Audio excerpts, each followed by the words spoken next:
Felicitous greetings, fellow fanatics. Welcome back, everyone. I'm Aztec, and today we're taking a look at Iconoclash, a tactical skirmish and hand management game by Strange Machine Games. It's no secret that I'm a fan of both tabletop games and video games in equal measure, so it's only natural that I would want to take a look at this game heavily inspired by the famed Super Smash Bros. Series. Before we begin, do bear in mind that this is a preview based off of an incomplete prototype. As such, anything seen herein is subject to change. In Iconoclash, 2 to 4 players will travel about a map of platforms, moving around to get into position to grab items, dodge stage hazards, and attack their foes in the most effective manner. We'll be using this 2-player preview to take a look at the game. To set up, each player will choose a fighter. Box sets will include 2 to 4 fighters, but this preview uses the Conquistador and Lilac Everdon, both from the Castle Clash set. Each fighter comes with a reference card to teach players the basics of using them, a wooden meeple to track their position on the board, and 21 cards. You'll take the card with a red border. This is your character's basic card. Shuffle up the rest and then draw 6. Set your HP to 25, and that's all you need to do for your character. You'll need to choose a map to play on. Each 4-player set comes with a double-sided board, while the 2-player set comes with a single map. Each map has its own 16-card deck of environment cards which you'll need to shuffle. Also shuffle up the item cards. Each set has its own, but feel free to mix and match them as you see fit, or just use them all if you'd like. Make sure that the dice and tokens are within easy reach of all players. Randomly choose a player to go first, and in turn order, each player places their meeple on one of the spawn points. On this map, each is represented by a red flag. The second player will take a power token to offset the first player advantage, and with that, you're ready to begin. To start a player's turn, you have the Upkeep Phase. You'll begin by drawing 2 movement tokens and adding them to your available pool. After that, you'll draw a card from the environment deck and place it face up in front of you. On future turns, this will replace the card that is currently in front of you. In this case, Conquistador is drawn Angelic Light. It tells us to roll the d6 to determine where on the board it'll affect. In this case, we rolled a 4, so we'll place a token above the appropriate column to remind players that if they end their turn in said column, they'll get to collect the power token. There are likewise red tokens to remind players of negative effects. We then move on to the combat phase, where the main meat of the game takes place. During your combat phase, you'll get to take 2 actions. Additionally, anytime before, between, or after those actions, you may spend movement tokens one at a time to move 1 space each. This movement can be done orthogonal or diagonal, and can move through the thin platforms that you see that exist between spaces. In this case, Conquistador spends both of his starting tokens to move upwards 2 spaces, placing him right next to Lilac. For his first action, Conquistador decides to play Auto Destruction. We can see that it's an attack because of the sword icon in the top left corner. This card has a base value of 1 damage and 0 launch, represented by the red hexagon and the blue knockback symbols. Since it doesn't specify a range, he must be orthogonally adjacent to his target in order to use it. As he plays the card, he specifies one of the card's 3 effects to use. His options in this case are to randomly place an item token and gain 3 launch, to deal 3 extra damage if he drew an item earlier in the turn, or to spend a power token to deal up to 6 extra damage. Since he's drawn no items this turn, and has no power tokens yet, he'll use the top effect. To randomly place an item, he rolls both dice to give him coordinates to place an item token. In this case, he rolled 1 and 4. I'll explain how item tokens work in a moment. For now, let's finish this attack. After playing an attack card, the target of the attack may choose to play a shield card, once again denoted by the shield symbol in the top left corner. In this case, Lilac decides to respond with her Seraphim Shield. Like attack cards, shields have 3 options you can choose from, each of which you'll want to make use of in different situations. Lilac decides to go with the bottom option, which doesn't do anything to stop the attack, but does give her a power token to use later. We then resolve Conquistador's attack, which will deal 1 damage to Lilac. After that, he has the option of launching her, which forcefully moves her in a straight line along any of the orthogonals or 4 main diagonals. In this case, he decides to launch her to the right, which knocks Lilac to the edge of the map.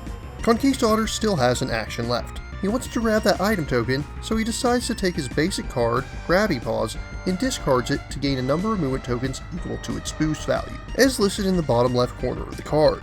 He then immediately spends 1 movement token to move onto the item crate that spawned. During your turn, and only your own turn, if you're on a space with an item crate, you'll immediately remove the token from the map and draw a card from the item deck. Some are attacks and some are shields, but all are used in the same manner as your own cards. The main difference being that they get discarded to a separate pile for items rather than going into your own discard pile after being used. Before we move to the cleanup phase, it is important to note that there is a third type of action you may encounter. If you have no cards in your hand and still have actions remaining, you'll take 1 damage and draw a card for an action. You cannot opt to do this willingly, you may only do it if you've run out of cards, in which case you must take this action. Next, we come to the cleanup phase. Since the Conquistador did end his turn under the Angelic Light, he'll gain 1 power token to use later. After that, since his basic card is in his discard pile, he now returns it to his hand. Because of this, you will always have your basic card in your hand at the end of your turn. After that, Conquistador will draw 2 new cards from his deck. And then, finally, if the current player has more than 5 movement tokens, or more than 8 cards in their hand, counting items but not including their basic card, they must discard down. Luckily for Conquistador, he doesn't go over either of these limits right now. We then move on to Lilac's turn. As before, she'll draw 2 movement tokens and then draw an environment card. Said environment card starts with Everything Drops. When this happens, all fighters and item tokens will move downwards until they hit solid ground. However, since Lilac is currently hovering off the side of the stage, she'll instead fall off the map. Whenever a player is edged off the map, they immediately take 2 damage. Since Lilac has plenty of health left, she'll immediately respawn at one of the open spawn points. Since Conquistador now occupies 1, she can't go there, but the others are all fair game. She chooses the leftmost spot this time, since the next part of the environment card says to spawn 2 item crates, one of which is just next to that spawn point. She's taken a few hits in Conquistador's opening turn, but she has 2 power tokens which she can spend to empower her cards. Furthermore, she begins by moving to pick up that crate, giving her a Frost Axe. Although the Conquistador is drawn first blood, the Angelic Princess has many options for her counterattack, and it could be anyone's game at this point. Players will continue to take turns back and forth like this until one player reaches 0 HP, at which point the survivor is the winner.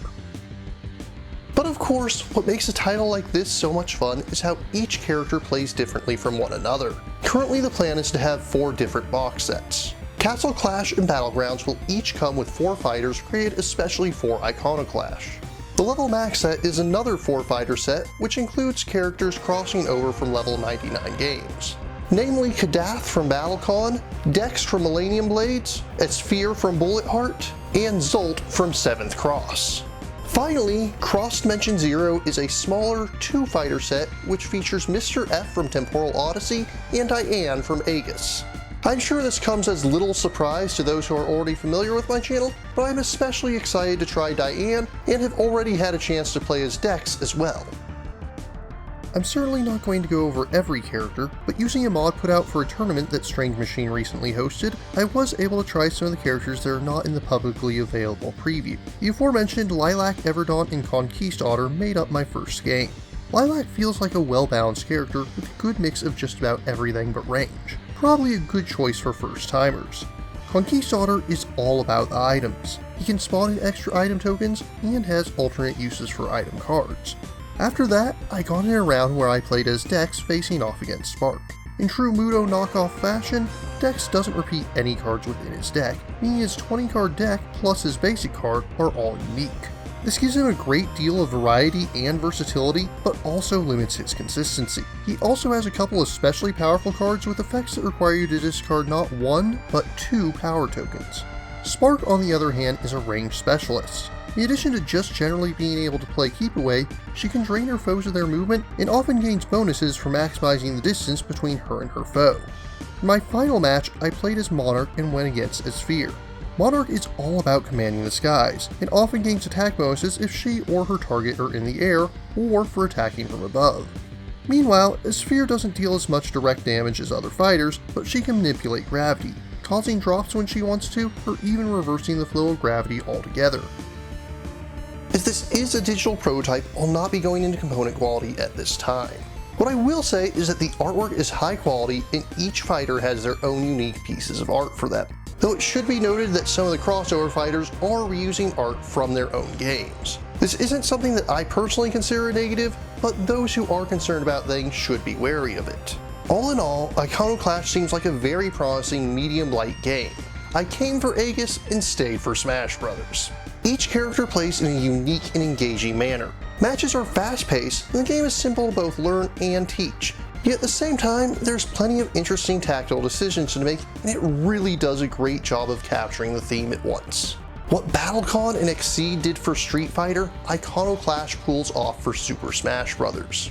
As this is a prototype, I'll not be giving Iconoclash a formal review score at this time.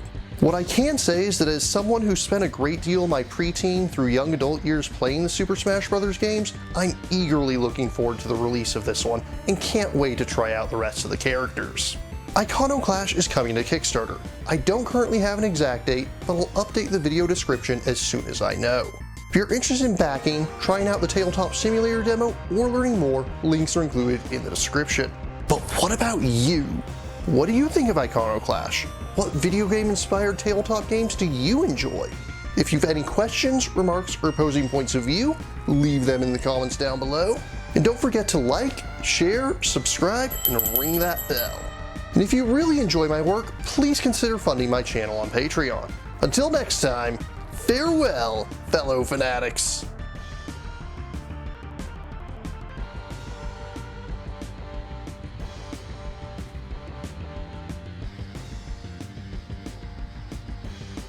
Thank you again for watching. I have plenty more to share with you if you're interested.